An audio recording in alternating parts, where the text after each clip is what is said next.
Good morning everyone. Today's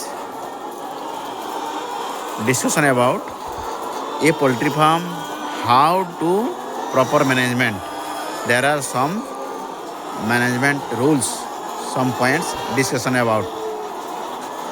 So first point is a how to poultry farm is a good performing. तो first point है seasonal management. जो seasonal management होता है जैसा कि summer management, winter management and rainy season management. तो seasonal management में हर season में कैसा मैनेज करना चाहिए, पर्दा कैसे कर्टन्स करना चाहिए, लाइट कैसे शेड्यूल करना चाहिए और फीडिंग सिस्टम कैसे होना चाहिए, ये डिपेंड करता है। Then second is a water management. Water management means पानी का बहुत अच्छा से मैनेज करना चाहिए। जो मेन सप्लाई बोर से जो पानी आता है मेन टैंकी पे, उस प्रकार how to cleaning, proper cleaning कैसा एक पर शेड्यूल पे उसको फ्लैश आउट कैसे करना चाहिए, ब्लीच या सैनिटाइजिंग कैसे करना चाहिए।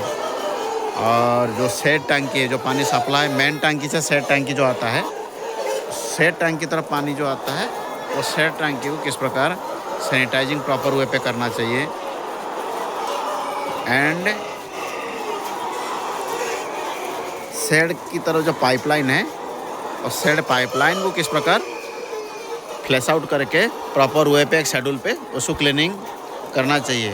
जो कि पानी का थ्रो में मिनिमम 80% मैनेजमेंट पानी की रहता है। पानी अगर अच्छा प्रॉपर वे पे सैनिटाइजिंग, प्रॉपर वे पे क्लीनिंग रहेगा तो फार्म पे कोई भी डिसीज़ या इन्फेक्शन बहुत जल्दी नहीं आता है। पानी से ही, सोर्सेस ऑफ वाटर से ही बहुत सारे प्रॉब्लम क्रिएट होता है। Then third point is a birds as a broiler breeder farm, as a commercial broiler, as a layer farm, as a देसी मुर्गी फार्म मैनेजमेंट के लिए, उसके लिए ब्रॉयलर ब्रीडर के अलग मैनेजमेंट, कमर्शियल लेयर के लिए, कमर्शियल ब्रॉयलर के लिए या देसी मुर्गी के लिए प्रॉपर मैनेजमेंट शेड्यूल पे उसको डिज़ाइन करके मैनेजमेंट करना चाहिए, जो कि अपन को अच्छा से प्रॉफिटेबल उस फ्लॉक में हो। Then fourth point is as per schedule birds की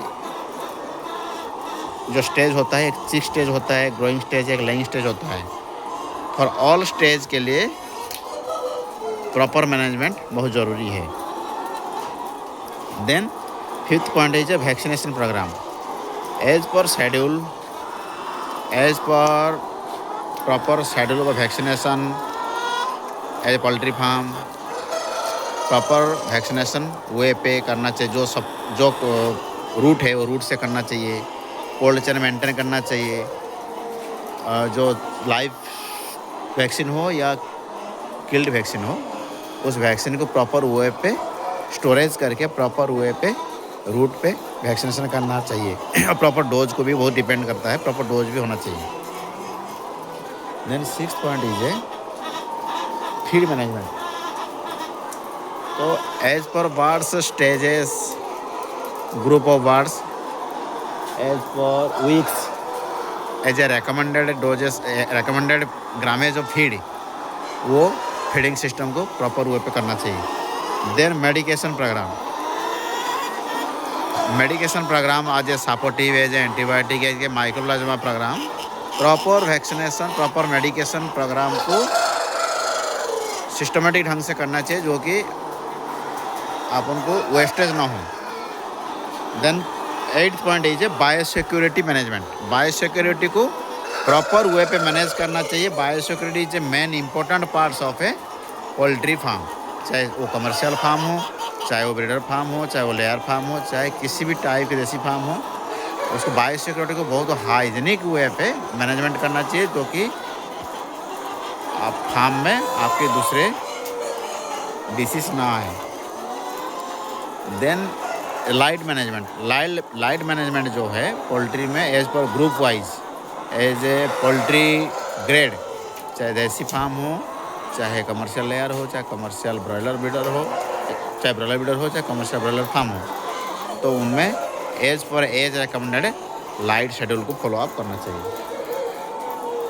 देन दूसरा नंबर पॉइंट है व्हीकल ट्रांसपोर्ट मैनेजमेंट। जैसा कि फार्म की व्हीकल बाहर जा रहा है कि बाहर की व्हीकल अंदर आ रहा है, तो उसको बहुत इम्पोर्टेंस है वो उस मैनेजमेंट को प्रॉपर देखना चाहिए। लीटर मैनेजमेंट, जो पोल्ट्री में जो लीटर निकल रहा है उस लीटर को कहाँ पे डिस्पोजल करना चाहिए, किस प्रकार लीटर को लेके रखना चाहिए। जैसा कि वो बायोफिल्म में वो लीटर जैसा क्लीनिंग के टाइम पे बहुत विशेष ध्यान देना चाहिए। वो कहाँ पे रखना चाहिए वो लीटर को, वो बहुत ज़रूरी है। स्टोरेज कहाँ करना चाहिए, सेल आउट कैसा करना चाहिए, उसको बहुत बिल्कुल हाइजीनिक वे पे एक मेंटेन रखना चाहिए। लीटर में वो ध्यान देना चाहिए, लीटर्स क्वालिटी को चेक करना चाहिए। फ्लाइज कंट्रोल, जैसा कि अक्सर गर्मी में एज ए पर सीजनल मैनेजमेंट के हिसाब से फ्लाइज ज़्यादा कम मीडियम होने वो संभावना रहता है। फार्म की क्लीनिंग का ऊपर डिपेंड करता है। फार्म के आउटसाइड साइड में कहीं ड्रेनेज वगैरह हो या पानी स्टोरेज वगैरह होता है तो वहाँ पे भी फ्लाइज ज़्यादा होगी। तो फ्लाइज कंट्रोल बहुत इंपॉर्टेंट है। फ्लाइज कैरियर करता है भारी डिसीज, वायरल हो चाहे बैक्टीरियल इन्फेक्शन हो, वो डिसीज़ को बहुत ज़्यादा प्रभाव करता है एक दूसरे से। तो वो फ्लाइज को कंट्रोल करना बहुत ज़रूरी है। एंड रेट्स कंट्रोल भी करना माइक्रोऑर्गेनिज्म प्रॉब्लम होता है, तो रेट्स कंट्रोल या सालाना प्रॉब्लम क्रिएट होता है। रेट्स कंट्रोल को भी बहुत अच्छा से मैनेज करना चाहिए। रेट्स कंट्रोल करने के लिए आपको PCI जो पेस्ट कंट्रोल ऑफ इंडिया है, टॉप मैनेजमेंट ऑफ इंडिया, तो उसको PCI को फॉलो अप करना चाहिए। या किसी प्रकार के रेट्स हाउ टू कंट्रोल, उस प्रकार की मैनेजमेंट, वो एक मैनेजमेंट है। लेबर मैनेजमेंट बहुत ही इम्पोर्टेंट है इकोनॉमिक के लिए, पोल्ट्री फार्म के लिए। तो आपको बर्ड्स के हिसाब से कितना लेबर रखने पे काम अच्छा से हो जाएगा, वो स्टेज नहीं होगी, वर्किंग डिस्ट्रीब्यूशन अच्छे से हो जाएगा। उस प्रकार के आपको डिसाइड करना चाहिए कि जो फार्म की वर्क है वो वर्क के हिसाब से लेबर आप उनको स्ट्रेंथ उसी हिसाब से रखना चाहिए कि जो कि उतना लेबर पे उतना काम हो जाए। वो बहुत डिपेंड करता है लेबर मैनेजमेंट। देन 15 पॉइंट है पोल्ट्री यूटेंसिल जो यूज़ करते हैं, चाहे निपल लाइन हो, चाहे फीडर लाइन हो, चाहे टैंकी हो, तो उसको किस प्रकार की रखरखाव, किस प्रकार की साफ सफाई, किस प्रकार के डेली वेज के लिए उसको बिल्कुल हाइजीनिक वे पे रखना चाहिए। क्योंकि पोल्ट्री यूटेंसिल अगर गंदा रहेगा तो पोल्ट्री बर्ड्स के थ्रो पे वो इन्फेक्शन कैरियर होगा। तो पोल्ट्री यूटेंसिल जो है, जो यूज़ होता है, जो भी बर्तन हो, जो भी जैसा है, उसको साफ़ सफाई बहुत अच्छे से करना। 16 पॉइंट है शेड की इनसाइड और आउटसाइड पे क्लीनिंग बहुत अच्छा से रखना चाहिए। शेड की इनसाइड आउटसाइड में स्प्रेइंग सिस्टम जैसा है कि B904 वीरकोन्स, उस प्रकार या कॉपर सल्फेट, ये सब चीज़ को शेड्यूल पे स्प्रे होना चाहिए मुर्गी के ऊपर। वो एक बहुत मैनेजमेंट है, छोटी छोटी मैनेजमेंट है। वो मैं जो चीज़ मैनेजमेंट के बारे में बात कर रहा हूँ वो management most important in poultry farm. Then 17 है शेड स्टोर वार्ड्स मैनेजमेंट। जो मुर्गी में छटन होती है, मुर्गी छट के आती है, सुस्त बर्ड्स, वीक बर्ड्स, लेम बर्ड, तो उसको किस प्रकार की मैनेज करना चाहिए, उसको किस प्रकार इंजेक्टेबल वे पे करना है, दाना कैसे खिलाना है, पानी कैसे देना है, उसे रख रखाव कैसा करना है, तो उससे आपसे क्या रिकवरी आता है। नहीं तो मोर्टालिटी होगा तो आप नंबर ऑफ मोर्टालिटी ज़्यादा हो जाएगी तो क्या होगी, आपको नुकसान होगी। तो उस प्रकार के मैनेज करना चाहिए। देन 18 पॉइंट है कंजम्पशन ऑफ वाटर मैनेजमेंट, कि आपका बर्ड्स वाटर कंजम्पशन कैसा हो रहा है। दाना के हिसाब से वाटर कंजम्पशन 3 टाइम्स होना चाहिए। जितना भी दाना ग्रामेज खा रहा है वो दाना ग्रामेज हिसाब से 3 टाइम्स से वाटर कंजम्पशन, तो आपका बर्ड्स क्या है, प्रॉपर हेल्दी रहेगी, मेटाबॉलिज्म अच्छा रहेगा बर्ड्स का। तो उस सब ध्यान देना चाहिए। 19 पॉइंट है mortality of birds proper disposal. जो मोर्टालिटी शेड में हो रहा है, पोल्ट्री फार्म पे हो रहा है, तो वो पोल्ट्री फार्म की मोर्टालिटी डिस्पोजल प्रॉपर वे पे कैसे जलाना चाहिए, गड़ाना नहीं चाहिए, जलाना चाहिए। उसको जला के ही उसको स्टेज करना चाहिए। यानी 20 नंबर पॉइंट है artificial insemination programme as a group management. Broiler breeder में जैसा आर्टिफिशियल इंसेमिनेशन होता है, तो उसको ग्रुप वाइज किस प्रकार की इंसेमिनेशन के लिए आदमी डिपॉजिटर लगता है, जो जैसे हमें एआई करता है, आर्टिफिशियल इंसेमिनेशन जो बॉय है वो प्रॉपर वे पे कर रहा है कि नहीं कर रहा है, सीमेन कलेक्शन प्रॉपर हो रहा है कि नहीं हो रहा है, सीमेन सही ढंग से क्वालिटी ऑफ सीमेन की डिपेंड हो रहा है, तो ये एक मैनेजमेंट है। देन 21 पॉइंट है record keeping management. Record keeping management, आपकी बर्ड्स में कितना बर्ड्स है, मोर्टेलिटी कितना है, उस हिसाब से दाना कितना खा रहा है, सेल आउट कितना हो रहा है, ये सब चीज़ें, लेबर कितना लगी है, ये सब खर्च में एक्सपेंसिस में और रिकॉर्ड कीपिंग बहुत ज़रूरी है। देन 22 पॉइंट है poultry birds postmortem report. Poultry में जो मोर्टेलिटी हो रही है फार्म पे, वो क्यों मोर्टेलिटी हुआ है, तो कॉज ऑफ डेथ उसको रिकॉर्ड करना चाहिए। एंड 23 पॉइंट है proper sanitising of water management. Sanitising proper हो रहा है कि नहीं हो रहा वो देखना है। 24 में how to proper feeding in feeder but not wastage any count, तो उसको भी ध्यान देना चाहिए कि किसी प्रकार की दाना वेस्टेज ना हो, किसी प्रकार की प्रॉब्लम ना हो। देन 25 पॉइंट है grading of poultry birds management as for as group.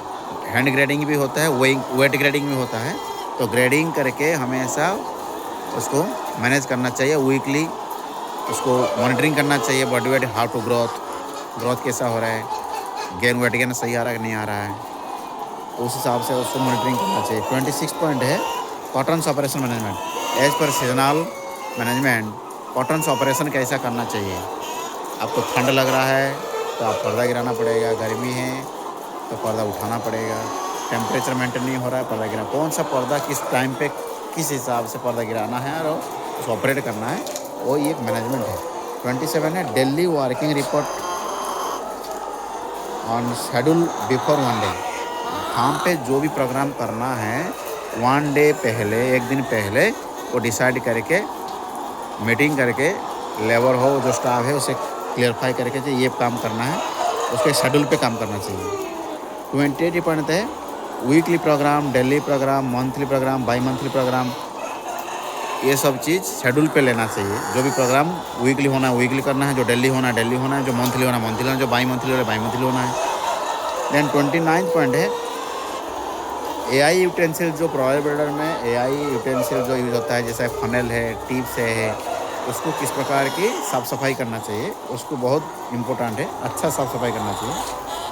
30 number point है डेली पोल्ट्री हेल्थ प्रोफाइल का ऊपर डिपेंड करता है, उसको मॉनिटरिंग करना चाहिए, हेल्थ बीट चेक करना चाहिए, फिजिकल अपीयरेंस देखना चाहिए, ब्लड सैम्पलिंग शेड्यूल पे लेना चाहिए। एक क्वालिटी के ऊपर डिपेंड करता है, एक क्वालिटी के ऊपर देखना चाहिए। वाटर कंजम्पशन उसको मॉनिटरिंग करना चाहिए, फीड कंजम्पशन मॉनिटरिंग चाहिए। तो मैंने जिस प्रकार की मैनेजमेंट का बात किया है, इस मैनेजमेंट भारी most important in poultry farm. बहुत अच्छा से मैं जो बताया विविडली बताया है, तो उसको नेक्स्ट जो मैनेजमेंट के बारे में बात करेंगे, बहुत क्लियरफाई बात करेंगे। तो ये तो बहुत मैनुअली टाइप में बताया, तो उसको मैनेजमेंट के लिए मोस्ट इम्पोर्टेंट है। Thank you.